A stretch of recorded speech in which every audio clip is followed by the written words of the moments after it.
Introduce, this is my team.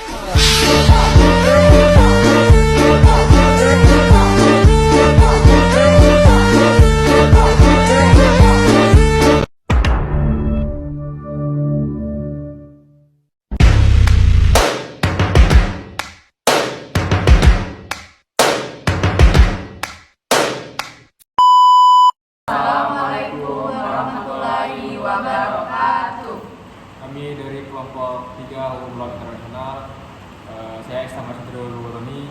Saya Beli Edi Putri. Saya Syedita Mesya Putri. Saya Amel. Dan rekan kami itu lagi namanya Farhan lagi kejebak hujan. Jadi mungkin dia menyusul di draftnya. Jadi kami dari kelompok 3 akan membahas mengenai sengketa Pulau 7 antara Kepulauan Bangka Belitung dengan Kepulauan Riau. Jadi silahkan simak video berikut, mungkin bisa menambah wawasan kawan-kawan semua.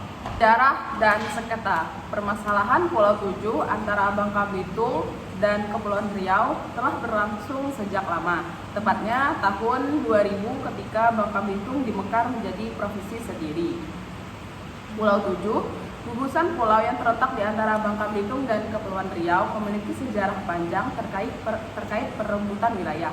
Awalnya pulau ini termasuk wilayah Sumatera Selatan sebelum pemekaran provinsi. Pada tahun 2000, setelah pemekaran melalui Undang-Undang Nomor 27 Tahun 2000, Pulau 7 secara geografis masuk wilayah Bangka Belitung. Namun Kepulauan Riau juga mengklaim pulau ini sebagai bagian wilayahnya. Status saat ini, pada tahun 2002, polemik kepemilikan Pulau 7 berakhir. Keputusan Menteri di Dalam Negeri nomor 050/145 tahun 2002 menetapkan Desa Pekajang di Pulau 7 sebagai bagian dari Kecamatan Lingga, Provinsi Kepulauan Riau. Dampak dan polemik. Keputusan ini menuai berbagai reaksi termasuk kekecewaan dari Bangka Belitung. Polemik ini sempat memanas, namun akhirnya diterima oleh kedua pihak. Lokasi Pulau 7, 2 derajat 59 N, 106 derajat 32 E, 200 km dari Tanjung Pinang, Kepulauan Riau, 140 km dari Muntok, Bangka Belitung. Jumlah Pulau 7, yang pertama ada Pulau Dui, Pulau Sebangka, Pulau Penuba, Pulau Selat, Pulau Nibung, Pulau Temyang, dan Pulau Karimun. Akar permasalahan terletak pada tumpang tindih peraturan perundang-undangan Undang-Undang Nomor 27 Tahun 2000 tentang pembentukan Provinsi Kepulauan Bangka Belitung, memasukkan Pulau 7 ke dalam wilayah Bangka Belitung. Undang-Undang Nomor 31 Tahun 2003 tentang pembentukan Kabupaten Lingga, memasukkan Pulau 7 sebagai wilayah Kabupaten Lingga. Dampak sengketa, yaitu ketidakpastian hukum dan keamanan di Pulau 7, penghambatan pembangunan dan investasi di Pulau 7, ketegangan hubungan antar masyarakat di Pulau 7. Upaya penyelesaiannya oleh pemerintah. Mendagri telah memutus Pulau 7 masuk wilayah Kepri.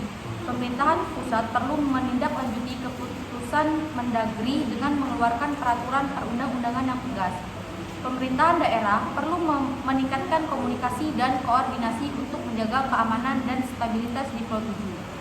Bekerja sama dalam membangun dan mengembangkan Pulau 7. Masyarakat perlu menerima dan menghormati keputusan Mendagri, menjaga persatuan dan kesatuan antara masyarakat di Pulau 7. Lalu selanjutnya adalah penyelesaian permasalahan antara Pulau Bangka Belitung dengan Kepulauan Riau itu ditinjau dari peraturan UNCLOS. Jadi peraturan UNCLOS, United Nations Convention on the Law of the Sea atau UNCLOS adalah sebuah perjanjian internasional yang mengatur tentang hukum laut. UNCLOS dapat menjadi acuan dalam menyelesaikan sengketa maritim, termasuk sengketa Pulau 7 antara Bangka Belitung dan Kepulauan Riau. Jadi relevansi UNCLOS dengan permasalahan Pulau 7. UNCLOS dapat membantu menyelesaikan sengketa Pulau 7 melalui beberapa ketentuannya. Yang pertama itu adalah zona maritim. UNCLOS mendefinisikan berbagai zona maritim seperti laut teritorial, zona tambahan, zona ekonomi eksklusif atau ZEE, dan landas kontinen. Penetapan zona maritim dapat membantu menentukan wilayah mana yang termasuk dalam wilayah double dan mana yang termasuk ke wilayah Kepulauan Riau. Yang kedua adalah batas maritim. UNCLOS mengatur tentang cara penarikan batas maritim antara dua negara. Hal ini dapat membantu menentukan batas wilayah antara bubble dan Kepulauan Riau di sekitar Pulau Tujuh. Yang ketiga adalah penyelesaian sengketa. UNCLOS menyediakan mekanisme untuk menyelesaikan sengketa maritim antara dua negara. Mekanisme ini dapat membantu Bangka Belitung dan Kepulauan Riau menyelesaikan sengketa Pulau Tujuh secara damai. Lalu langkah-langkah penyelesaian sengketa Pulau Tujuh berdasarkan UNCLOS. Yang pertama itu adalah negosiasi.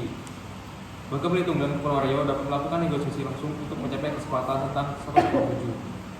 Lalu yang kedua adalah mediasi. Jika negosiasi gagal, pihak ketiga yang netral dapat membantu menengahi penyelesaian sengketa. Lalu yang ketiga, arbitrase.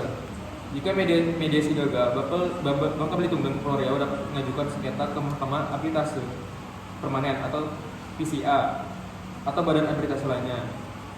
Lalu tantangan dalam penyelesaian sengketa Pulau Tujuh itu adalah interpretasi UNCLOS yang berbeda antara Bangka Belitung dan Kepulauan Riau dan kurangnya bukti sejarah dan hukum yang kuat untuk mendukung klaim kedua provinsi. Lalu ketidaksediaan sumber daya untuk menyelesaikan sengketa melalui mekanisme UNCLOS. Jadi kesimpulannya adalah UNCLOS dapat menjadi acuan penting dalam menyelesaikan sengketa Pulau Tujuh antara Bangka Belitung dan Kepulauan Riau. Namun penyelesaian sengketa ini membutuhkan komitmen dan kerjasama dari kedua provinsi serta dukungan dari pemerintah pusat dan masyarakat internasional. Selanjutnya solusi. Ada beberapa solusi yang dapat diupayakan untuk menyelesaikan permasalahan Pulau Tujuh antara Bangka Belitung dan Riau antara lain. Yang pertama, dialog bilateral. Kedua provinsi dapat melakukan dialog bilateral untuk mencari solusi yang terbaik bagi kedua belah pihak. Yang kedua, mediasi. Pemerintah pusat dapat menengahi dialog antara kedua provinsi untuk mencapai kesepakatan penyelesaian melalui mekanisme. Yang ketiga, hukum. Jika dialog dan mediasi dapat membawa permasalahan ini ke mahkamah internasional seperti PCA untuk mendapatkan keputusan yang secara hukum. Yang keempat, permasalahan Pulau Tujuh membutuhkan solusi yang berkomprehensif dan multidimensi dengan mempertimbangkan aspek hukum, politik, ekonomi, sosial, dan budaya. Berikut beberapa solusi yang dapat disajikan. Yang pertama yaitu pendekatan hukum, menegaskan batas maritim, menetapkan batas maritim yang jelas dan berdasarkan UNCLOS untuk membantu menyelesaikan sengketa Pulau Tujuh. Memanfaatkan mekanisme menyelesaikan sengketa. UNCLOS jika di negosiasi bilateral gagal bubble dan Kepri dapat memanfaatkan mekanisme menyelesaikan sengketa UNCLOS seperti mediasi atau arbitrase. Memperkuat regulasi. Pemerintah pusat perlu memperkuat regulasi terkait batas wilayah atau provinsi untuk mencegah sengketa berupa masa depan.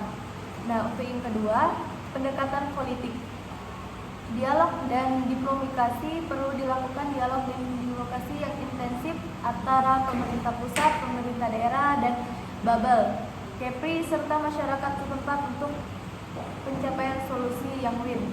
Membangun konsensus, membangun antara kesepakatan bersama antar pihak terkait memperlakukan kunci utama dalam penyelesaian sengketa Pulau Tujuh, meningkatkan koordinasi antara lembaga pemerintah dan aparat penegak hukum di wilayah Pulau Tujuh untuk menjaga keamanan dan stabilitas.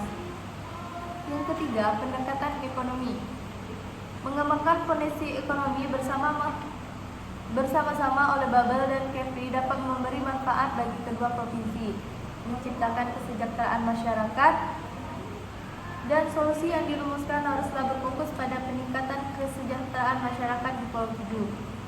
Mendorong investasi, menciptakan iklim investasi yang kondusif untuk menarik investor ke Pulau Tujuh. Yang keempat itu pendekatan sosial dan budaya. Memperkuat persatuan dan kesatuan, mendorong rasa persatuan dan kesatuan antara masyarakat dan Pulau Tujuh untuk menghindari konflik, menjaga kearifan lokal dan menjaga kelestarian kearifan lokal, serta budaya masyarakat di Pulau Tujuh. Meningkatkan dialog antara budaya, toleransi, dan saling pengertian antara masyarakat di Pulau Tujuh. Kepentingannya adalah implementasi sosial, komitmen, dan kerjasama, membutuhkan kerjasama yang kuat dari semua pihak terkait, termasuk pemerintah pusat, pemerintah daerah, dan masyarakat. Transparansi dan akuntabilitas proses penyelesaian sengketa dan implementasi sosial harus dilakukan secara transparan dan akuntabel kepada publik pemantauan dan evaluasi. Perlu dilakukan pemantauan memastikan solusi yang diterapkan efektif mencapai tujuan yang diharapkan. Jadi selanjutnya untuk terkait analisis antara polemik yang terjadi dengan antara Kepulauan Bangka Belitung dan Kepulauan Riau itu akan dijelaskan oleh rekan kami Farhan di video berikutnya. Selanjutnya adalah permasalahan. Permasalahan utama terkait Pulau 7 adalah belum adanya kepastian hukum yang mengenai wilayah mana yang berhak atas pulau tersebut. Baik Bangka Belitung maupun Riau memiliki argumen sendiri-sendiri berdasarkan peraturan perundang-undangan dan sejarah. Selanjutnya analisis hukum. Berdasarkan hukum laut internasional, khususnya Konvensi Perserikatan Bangsa-Bangsa tentang Hukum Laut atau UNCLOS 1982, terdapat beberapa poin penting yang perlu dipertimbangkan dalam menganalisis permasalahan Pulau 7.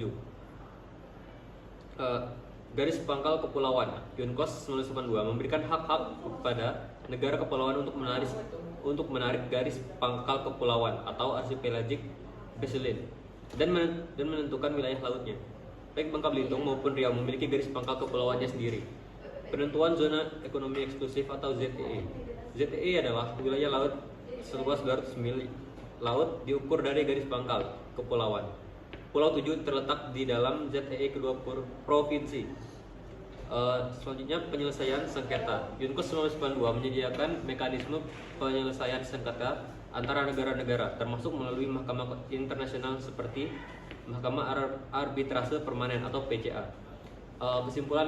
Kesimpulannya adalah berdasarkan analisis hukum di atas, dapat disimpulkan bahwa permasalahan Pulau 7 perlu diselesaikan melalui mekanisme hukum yang tersedia dalam UNCLOS 1982.